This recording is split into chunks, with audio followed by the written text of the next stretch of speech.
এই 2024-25 সালে দলিতদের কল্যাণে যত টাকা বরাদ্দ করা হয়েছিল তা থেকে 27,000 কোটি টাকা কম বরাদ্দ করেছে। আদিবাসীদের জন্য যত বরাদ্দ ছিল, বরাদ্দ তো কমই, সেই কম বরাদ্দের মধ্যেও আদিবাসী বাজেটে 13,000 কোটি টাকা কম রিলিজ করেছে। ভোট আসলে উত্তর পূর্বাঞ্চলে কুম্ভীরাশ্রিতরা ফেলে।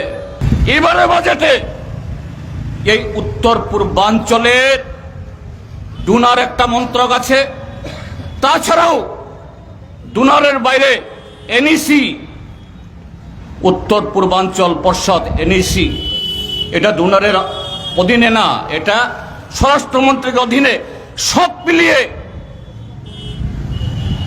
যত বরাদ্দ হয়, এবার 13,000 কোটি টাকা কম বরাদ্দ করা হয়েছে।